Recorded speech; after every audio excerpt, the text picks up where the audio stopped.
What have you witnessed someone do that made you realize he or she is really, really smart? Story 1.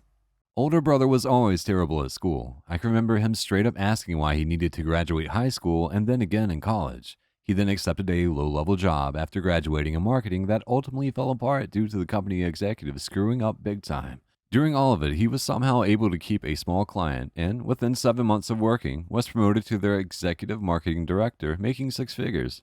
Now he has multiple clients on the side and is always scheming something up. Dude is as hard headed as they come, but nonetheless, a damn marketing genius. Blows my mind how far he's come. Story 2. In high school, I had a friend who we made fun of all the time for being dumb, but he would have the wackiest ideas that would somehow work. One time, around Christmas of my sophomore year, a few of us decided to buy a 30-pack, and then later decided that we didn't feel like drinking it that night. I couldn't keep it at my house, but one of my friend's parents was coming to pick all my buddies up. Nobody knew how they were going to get the 30 out of my house and to one of their houses. Then my friend came up with a genius idea. He went upstairs to my house and wrapped the 30 in wrapping paper. He then proceeded to carry it right out of the car with our friend's mom waiting and say it was a gift for his girlfriend who he was going to see later that night. I realized that not being great at school doesn't mean someone isn't ingenious. Story 3. I was once in Chinatown and saw this old Chinese guy with a bunch of groceries. He had tied the bags together by the handle and slung them over his shoulder. He looked ridiculous. The next week I was struggling with a lot of groceries, and I remembered that old Chinese guy. Stopped on the sidewalk, tied all my bags together, and walked home like the unencumbered dork I became that day. Story 4. When you sit down in a meeting for work while you're trying to solve a big problem and someone can say, "That's the wrong question you need to be asking." People who can do that generally understand the bigger picture and all of the various variables and factors in play, and how everything fits together. It's some next level action to watch the entire room go, "Wow, we're looking at trees, and that guy's looking at the forest." Story 5. A kid in second grade already knew algebra. Everyone knew he was smart. For April Fool's Day that year, our teacher decided to be cute and give us a pop quiz, so she went to the 8th grade class and asked for an algebra test, made copies, and handed them out to us. Some of the kids were freaking out, and the teacher assured us that we already went over this. So she left the room, and some of the kids started crying. She came back in after a few minutes and said that it was just a joke, but she graded the test anyways. The smart kid scored an 18 out of 20. My stepfather used to teach me math that was several years beyond what I was learning in the second grade. I'm an information sponge, and he fed me brain anything that I asked for. One day, my parents got a call from my teacher. The teacher told them that I was teaching my classmates 4th through 5th grade math in my spare time at school, and to make me knock it off. Story 6. My wife's grandfather. He's a retired electrical engineer with a dozen patents to his name and a long list of recognitions I can't be bothered to remember or name. I always knew he was brilliant, but never realized just how, until one day last year we were visiting and he got a phone call. Keep in mind he's been retired for 20 years and is 86 years old.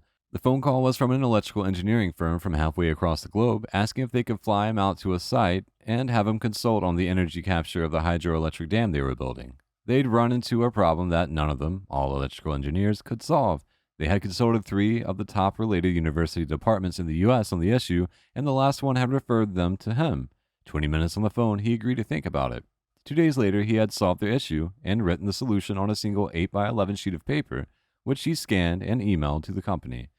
He said he took so long to write it up because he didn't want to have to fly all the way there at his age. His explanation was so clear, I was able to understand and follow it with no relevant higher education. Story 7. One time, my drunk uncle was in jail and needed bail money, and being that my dad was the only one in the family with any real savings, they all looked to him to fork up 100% of the cash. Having been asked, he realized the situation had 2 possible outcomes: pay for his bail and never get the money back, not pay for the bail, and the whole family blame him for it. So my dad decided to throw them a curveball. He told them that whatever the rest of the family raised for the bail, he'll not only match it, he'll offer double whatever they raised together. Nobody offered 1 cent. Blame averted. Story 8. I was at my desk waiting to make a purchase over the phone, and I mentioned to a coworker that I always have to pull my credit card out. I should have this number memorized by now. Another coworker overheard that and said, I know your Visa number, and spit it right out. After I got off the phone, I asked him, WTF? And he said, he heard me say it a couple of weeks earlier. Numbers just stick with him that way. I always knew he was a bright guy, but that took it up a notch. I'd ask him very politely not to ruin your life. Story 9. Not a person, but my parents' old dog. My mom would get bones from the butcher shop for their dog. They were long enough that the dog couldn't get all the marrow out of the center. The dog figured out that only my stepdad's truck was heavy enough to break them after experimenting with some other vehicles at the house. There was usually a bone in the same spot on the driveway every time I went home. Story 10. I had a teacher in high school that using both hands could write a sentence starting from beginning to end simultaneously. He even split the middle word of the sentence. He also spoke around 5 languages. Story 11. I knew 2 guys in undergraduate who would play mental chess. As they'd pass in the hall, one guy would say, knight to queen 3, or whatever. The other guy would roll back his eyes for a second and then nod to acknowledge the move. Both guys then kept walking in opposite directions. Later that day, when they passed again, the second guy would declare his counter move. A game could last days, and they never forgot where any of the pieces were. Each had a mental image of the board. Sure, they might have been faking, but these guys were always first and second on the dean's honor list. For all 4 years of my undergraduate, I knew them pretty well. I think the mental chess was legit. Most really good players can do this. Once someone becomes familiar enough with the game, it becomes a lot easier to recognize patterns. Of course, intelligence is required advantageous to get good at chess. Story 12. Lazy people are the best at this. I witnessed a kindergartner who couldn't draw straight lines, keep his pencil still, and drag the paper around to draw a triangle. Story 13. Anybody who can explain highly complex things very simply.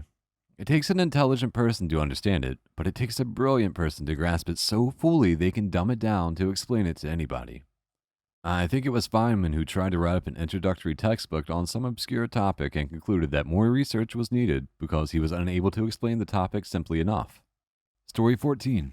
Sitting in a best friend's apartment on the East Coast in the mid-1980s, he's working on some code on a prototype Unix workstation MIPS had given him. He runs his program, and it produces an answer. Then runs it again and produces a different answer. Thinks about it for a minute and pronounces, the CPU is broken. Right, the CPU is broken. Never heard that one before. Has it occurred to you that, yes, it had occurred to him, went through 3 or 4 scenarios, then he pulled out the machine-level debugger and started stepping through the code. Look right here, the flags weren't updated right in this instruction.